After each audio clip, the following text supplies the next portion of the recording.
हमारे बीच मौजूद हैं डॉक्टर यूएस वर्मा, जो सीधे झारखंड से यहाँ पर मौजूद है। सर, बहुत बहुत धन्यवाद आपका, आप यहाँ आए, अपना कीमती समय हमें दिया।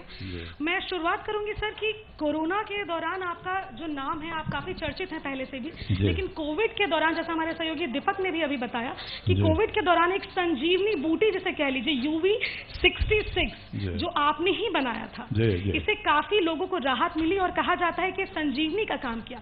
उस पर दर्शकों को बताइए। ऐसा है कि हम लोगों का शारीरिक बनावट जो है छोटे छोटे कोशिकाओं या सेल से होता है, और सेल्स का मेजरमेंट जो होता है 8 माइक्रोग्राम से लेकर के 100 के बीच में रहता है। इतना सूक्ष्म रहता है कि आंख से देखना मुश्किल है। और जो कोविड का जो वायरस जो था, इतना ही जो है सूक्ष्म रहता है, जो कि सेल्स के इंटरनल पार्ट में जा करके प्रभावित करता था, पूरा जीवनी शक्ति को जो है सो बर्बाद करता था, और लोग जो है सो वो काल के गाल में चले जाते थे। तो उस पर काम करने के लिए उतना ही सूक्ष्म जो है औषधियों की आवश्यकता थी जो काम कर सके। तो उसमें आता है आयुर्वेद, एलोपैथिक, होम्योपैथिक, सारा। आप लोगों को मालूम है कि एलोपैथिक दवाइयाँ बहुत कोशिश करने के बाद भी सफल नहीं हो पा रहा था। बाद में वैक्सीन आया उसका कुछ, और कुछ जो है सो इंजेक्शन आया, वो कुछ हद तक जो है सो सफल रहा, परंतु पूरी जो है सफलता नहीं मिल रही थी। एंटीवायरल इंजेक्शन भी फेल हो जा रहा था। बहुत पहले से 250 वर्ष पहले ही से कुछ औषधियाँ होम्योपैथिक में आई थी, और वो दवाइयाँ जो है अरबों भाग सूक्ष्म रहता है, जो सेल्स के इंटरनल पार्ट में चला जाता है। उसमें क्या क्या रहता है, जैसे मेंथोल हो गया, डालकामारा हो गया, एकोनाइट हो गया, बेलाडोना हो गया, नेक्समोमिका हो गया, सावाडीला हो गया, कास्टिकम हो गया, इस टाइप की। उसको अति सूक्ष्म बनाया जाता है। कितना सूक्ष्म? अरबों भाग सूक्ष्म। और उसको 12 दवाओं का सम्मिश्रित करके बनाया गया, जो कि वायरस पर ही काम करे। कोरोना काल में जो लक्षण पैदा होते थे और जो लक्षण प्रभावित करता था व्यक्ति का, जैसे सूखा सर्दी हो जाना, गले में खराश हो जाना, गले में प्रभावित हो जाना, चेस्ट में इन्फेक्शन हो जाना, हाथ पांव में परेशानियां हो जाना, और फीवर आकर के शरीर जो है जीर्ण होते जाना, इन सब पर काम करने वाली औषधियों का पहले से लक्षणानुसार मौजूद था, सम्मिश्रित करके और दिया जाने लगा, और उसमें जो है सो सफलता मिली। और सफलता इतनी मिली कि 35,000 केस में एक भी डेथ नहीं हुआ। और ट्रीटमेंट किसका चला? सब एक से एक जो है सो हाई डिग्निटरी पर्सन्स। अब शिबू सोरेन हमारे यहाँ हैं, वहाँ के गुरुजी दिसम गुरु, मुख्यमंत्री हैं हेमंत सोरेन, सीनियर एसपी थे सुरेंद्र झा जी, सीनियर IAS अफसर जो थे AK सिंह जी, जजेस हो गया, IG, DIG, और सबों ने जो कि रो रहे थे लोग कि जान बचा लीजिए, हम बचेंगे नहीं, मर जाएंगे, मेरे घर में 3 जन का डेथ हो गया है, एक भी डेथ नहीं हुआ। इतनी द्रुत गति से काम किया कि 2 से 3 दिन में क्योर करते गया। ये रिकॉर्डेड है। तो इसमें जो है सो इसका नाम हम लोग रखे संजीवनी गोल्ड ड्रॉप, इसलिए कि ये संजीवनी बूटी की तरफ जो है सो काम किया। जिसको भी दिया गया सफलता मिली, निसफलता एक केस में भी नहीं मिली। तो ये इसका करामात था, और ये बहुत चर्ची हुई, विदेश में भी गया।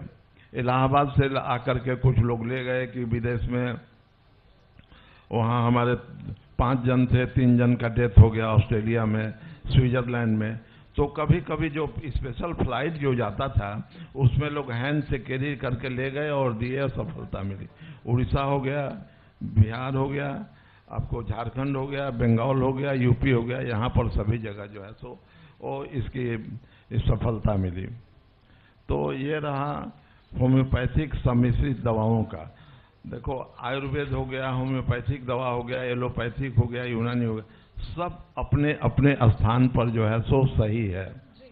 जहाँ एलोपैथिक दवाइयाँ सर्जरी में सर्वाधिक जो है सो लोकप्रिय है, इमरजेंसी ट्रीटमेंट में सर्वाधिक लोकप्रिय है, और जीवन रक्षक में बहुत काम करती है, वैसे ही पुराना जीर्ण रोगों में अभी होम्योपैथी के तरफ भी लोगों का बहुत झुकाव हुआ है। अभी किन्हीं ने पूछा हमसे कि ज्वाइंट पेन में कट-कट आवाज होने लगता है, उसका इलाज क्या है। आपको ऐसा है कि पूरे विश्व में 4-5 ही दवाइयां हैं एलोपैथिक में जो चलती हैं, जिसमें नंबर 1 होता है पेन रिलीविंग दवाई। पेन को ब्लॉक करने वाला दवा ले लोगे, पेन खत्म हो जाएगा, दवा फिर हट गया, फिर दर्द शुरू हो जाएगी। दूसरा होता है कैल्शियम के कारण माना जाता है तो कैल्शियम दिया जाता है, यानी दर्द की दवाई कैल्शियम, और दर्द की दवा से गैस बनता है तो एक गैस की दवाई।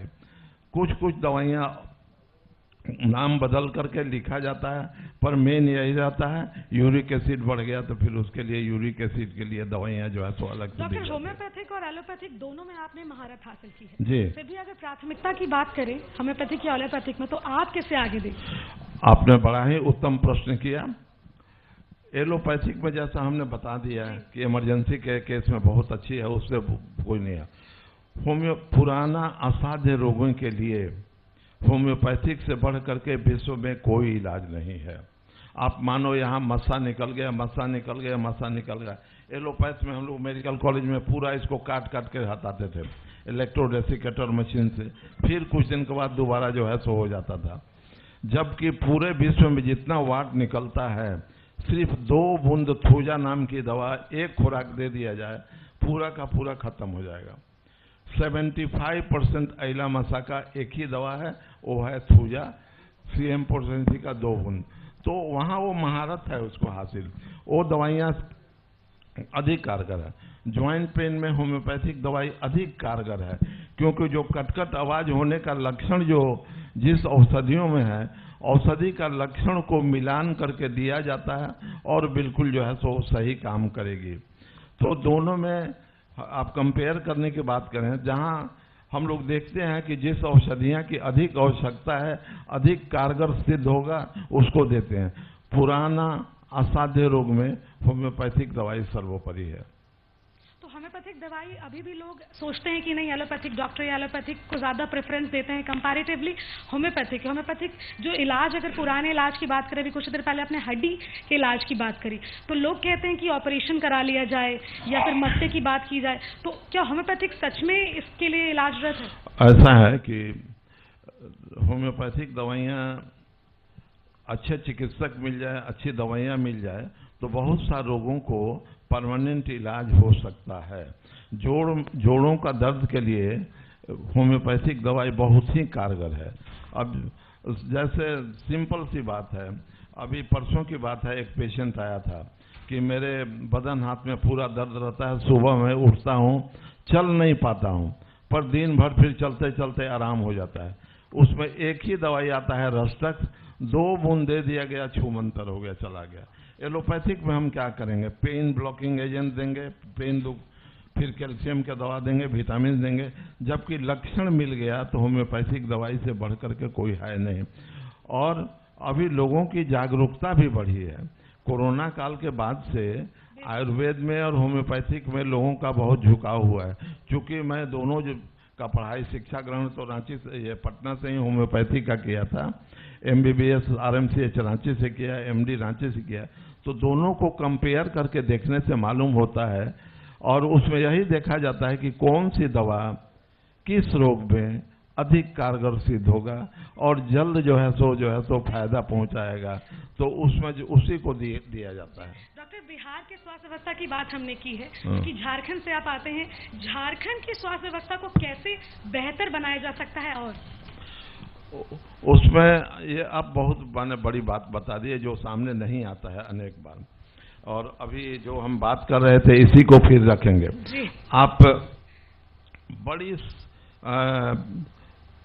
सस्ता, सुगम और द्रुत गति से काम करने वाला इलाज होगा। आप 100 मरीज पेशेंट को ले लो जिसको उल्टी और दस्त होता है, पैखाना वोमिटिंग होता है, और उसको एलोपैथिक दवाई से जो है आप जो है सो 100 पेशेंट को देखो, आयुर्वेद से 100 पेशेंट को इलाज कीजिए, होम्योपैथिक से 100 पेशेंट इलाज कीजिए, डाटा एंट्री कीजिए कि किससे कितना फायदा हुआ। और ये नेशनल लेवल पर यदि हम करते हैं तब मालूम हो जाता है कि आउटकम क्या होता है। वैसे ही जोड़ों के दर्द की भी बात मैं बोल रहा हूँ कि आयुर्वेदिक, होम्योपैथिक, एलोपैथिक तीनों से एक एक सब पेशेंट नी जॉइंट पेन का आप ले लो, आप देखो कि एलोपैथिक में कितना फायदा होता है, होम्योपैथिक में कितना होता है, आयुर्वेद डेटा में। एंट्री की बात करें, आपके 100 मरीज ले लेते हैं एलोपैथिक, 100 मरीज होम्योपैथिक और 100 मरीज आयुर्वेदिक। तो आप ये बताइए कि जो होम्योपैथिक लोग कहते हैं या हमारे भी एंसेस्टर्स कहते आए हैं कि जड़ से इलाज को खत्म करते हैं, रोग को जड़ से इलाज करता है, और एक मिथ्या है कि बहुत लंबा समय लगता है होम्योपैथिक में। ऐसा बात नहीं है। जो मेरे एक पेशेंट आया हाँफते हुए कि सर मैं मर जाऊंगा, जल्दी मेरे को इलाज करो। आर्सेनिक टेबल पर थी, 2 बूंद दिया गया, 2 बूंद दे करके ढक्कन बंद करते करते आधा हो गया, 1 मिनट के अंदर उसका सांस बैठ गई। इतना फास्ट काम करता है। तो ऐसा नहीं है कि देर होता है। वैसे ही आपका नी जॉइंट पेन के लिए मानो एलोपैथिक दवाइयाँ चल रही है, बरसों तक दवाई खा रहे हैं, ठीक है, छोड़ दिए, फिर जो है तो वही हाल हो गई। और यदि हम रस्टक्स ब्रायोनिया नाम की दवाई है, लक्षण मिला करके 1 महीना दे दिए और 1 महीना में जिंदगी भर के लिए ठीक हो गया। 1 महीना देर नहीं हुआ, वह देर हुआ जो बरसों बरस तक चलते रहता है। वैसे ही लीवर की हो गया, बहुत सी केसेस आए का, तो डायलिसिस लोगों में दवा भी बंद हो गई। ये रिकॉर्ड है, ये होम्योपैथिक से हो पाया, एलोपैथिक से नहीं। मेरे पास डायलिसिस मशीन भी थी और एलोपैथिक इलाज भी करते थे, परंतु जब देखे कि नहीं होम्योपैथिक दवाइयाँ कारगर है, किडनी को रिपेयर करने में भी कारगर है। सभी केस में नहीं होता है, पर अधिकांश केस में होता है। फायदा 100% केस में होगा, क्योर सभी नहीं होंगे। कुछ में 50% केस जो है क्योर हो जाएंगे, कुछ में जो है डायलिसिस छूट जाएगा, पर सभी केस नहीं। तो वैसे ही ब्रेन हेमरेज, अभी रिम्स में एक पेशेंट भर्ती था, 9 दिन तक बेहोश, होम्योपैथिक दवाई से 1 दिन में होश में आ गया, 15 दिन में चलना फिरना शुरू कर दिया। तो ऐसा बात नहीं है। उसके लिए अनुभवी, ज्ञानी और एक्सपीरियंस डॉक्टर चाहिए, तभी होगा, नहीं तो नहीं होगा। कोई जाएगा भी नहीं होम्योपैथिक डॉक्टर के पास किडनी फेल्योर का, ब्रेन हेमरेज का, हार्ट का। तो दोनों में कंपेयर करके देखा जाएगा, जो जहां अधिक सुटेबल हो, अधिक कारगर साबित हो, उसी दवा को जो है सो दिया जाना चाहिए। डॉक्टर अभी हमारे साथ पद्मश्री डॉक्टर शांति राय थी और हमारी सहयोगी रश्मि ने उनसे पीसीओडी के बारे में बात की थी, जो महिलाओं में आज आम देखी जा रही है। तो होम्योपैथिक में क्या इसका इलाज संभव है? यह भी आपने बड़ा अच्छा प्रश्न किया। लक्षण मिल जाने से एंडोमेट्रियोसिस या पीसीओडी में क्या होता है, पीसीओडी में ओवरी में फॉलिकल्स का अधिक बन जाता है, सूजन हो जाता है, ट्यूमर टाइप का बन जाता है। एंडोमेट्रियोसिस में होता है कि बच्चादानी यूट्रस के लेयर में ऊपर से एक्स्ट्रा मांस जमा होने लगता है। अब उस मांसपेशी को घटाने के लिए होम्योपैथिक दवाइयाँ लक्षण अनुसार दिया जाए तो सबसे कारगर है। मैडम से हमने अभी पूछा, शांति राय जी से बैठ करके, कि मैडम जी यही एंडोमेट्रियोसिस और पीसीओडी में लेटेस्ट कोई डेवलपमेंट हुआ है क्या?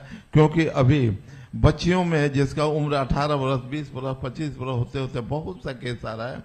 और मैडम ने बड़ा अच्छा जो है सो बताया कि लोगों में खान पान हो गया, रहन सहन हो गया, वो सब में बहुत बदलाव आ गया है। लोग हाइजीन भी नहीं करते हैं, खाने पाने में जंक फूड लेते हैं, शारीरिक श्रम नहीं करते हैं, मानसिक तनाव हो जाता है, और मोबाइल वगैरह का लत जो है सो अधिक लगा रहता है, जंक फूड्स के भी खाने की आदत है। डॉक्टर, आप लोगों को क्या सलाह देना चाहेंगे कि किस तरीके से लाइफस्टाइल को मेंटेन किया जाए? लाइफस्टाइल में कम से कम दवाई का उपयोग करें। उस लाइफस्टाइल में है सादा, सुपाच्य, संतुलित और पौष्टिक आहार लिया जाए। मैक्सिमम आहार घर का जो है सो लिया जाए।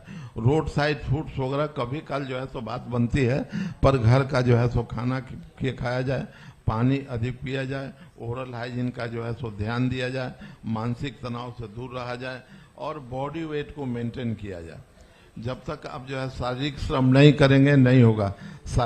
अभी होता है क्या कि 200 मीटर दूर जाना है, लोग, बच्चे लोग जो है सो बाइक चला के जाते हैं, तो उसको प्रोत्साहन देना है कि शारीरिक श्रम कीजिए, घर का खाना खाइए, और संतुलित जो है सो पौष्टिक आहार घर का लीजिए। ये हेल्थ का मूल मंत्र है।